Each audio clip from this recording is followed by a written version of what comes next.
Hey, what's up YouTube? It's Ben, and in this video, I'm going to talk about how much to charge your recruiting clients.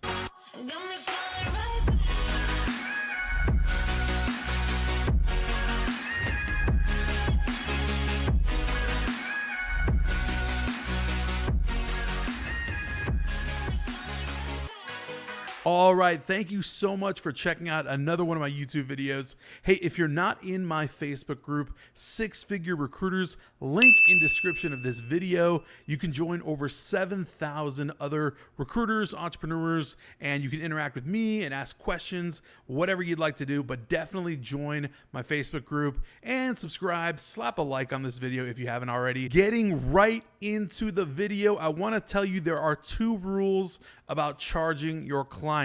Now, the number 1 rule that I have is charge as much as you can get away with.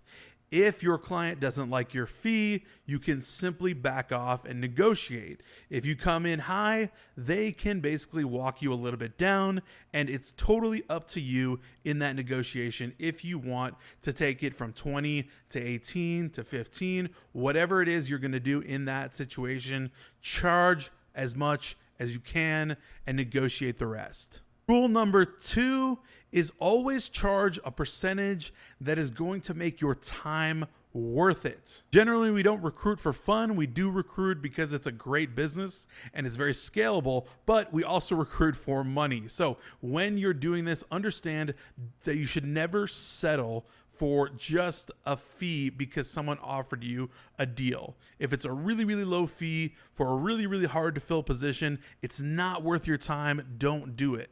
So as long as you're sticking to those 2 main rules of the road, you're going to be totally okay. Now let me run through just a handful of fee structures that you generally would want to charge your recruiting or staffing clients. First things first, I want to address the 10%, which so many people give me a ton of grief about, but I really don't care whatsoever. I want to talk about the 10% fee. Here's exactly what the 10% fee is good for.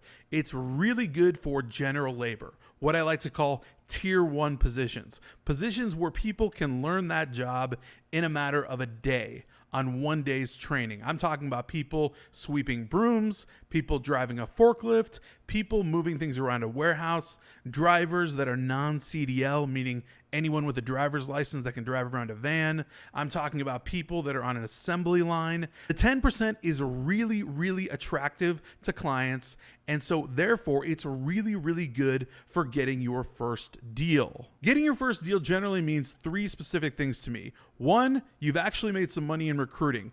Bam, you're excited. Number 2, you've gone through the full cycle of actually getting a client, signing a contract, and filling a position. Bam. Number 3, you've actually set a fire ablaze. You are motivated. You're pumped up. These 3 things are huge when it comes to startup, when it comes to getting actually going in your recruiting business. Of course, we're going to talk about higher fees than 10%, but that right there is a way to start, and that right there is a really, really easy in for a first client.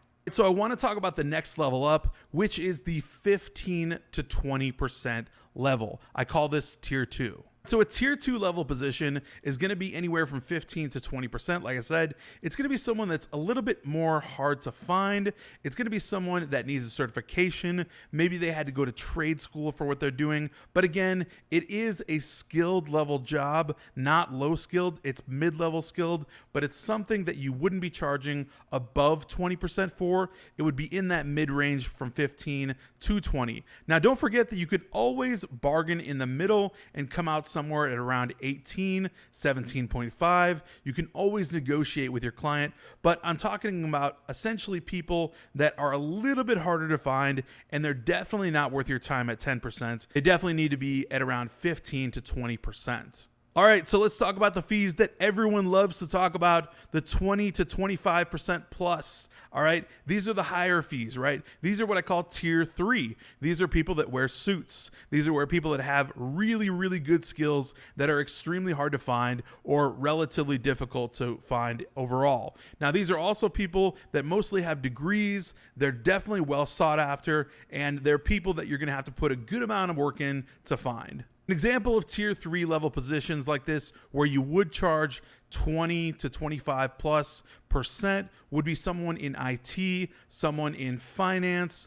somebody perhaps in medicine at a higher level. I'm not talking about the administrative assistant. I'm talking more about the partner. I'm talking more about the actual IT developer. So understand you're getting paid well by the fee that you're charging, but you're also going to have to put in the effort that's worth 20 to 25% plus. All right, so let me mention a fee structure that's not often discussed, but oftentimes comes up for people and they get super confused about it.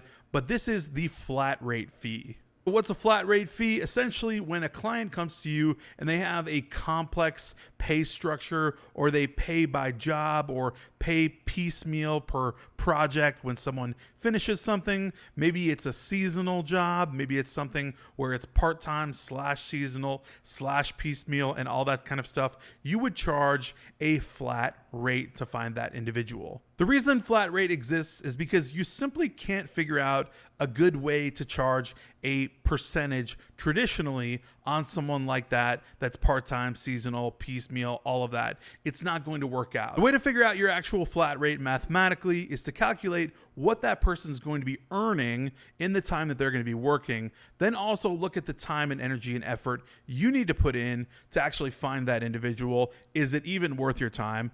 On the second note, what would it be if it is worth your time? Is it worth $3,000 to place that person? Is it worth $4,500? Oftentimes with flat rate, guarantees are slim. I would not offer a guarantee if I'm doing a flat rate if the situation is right. So I definitely didn't want to leave this one out of the video. This would be staffing rate, staffing contract, temp to hire, right? So whenever you encounter someone that wants temp to hire, basically staffing situations, you want to mark up their rate of pay by a minimum of at least 50 to 60%. Again, that's 5060, 50 to 60%. So make sure that that is your markup. That's going to cover your burden, taxes, insurance, everything you have to pay to get involved in that if you're going to do staffing. Again, that's just for staffing. I just wanted to make an honorable mention for that. However, I'm mostly talking about direct hire fees here. One thing that's super important that I absolutely need you to remember is that you can charge different clients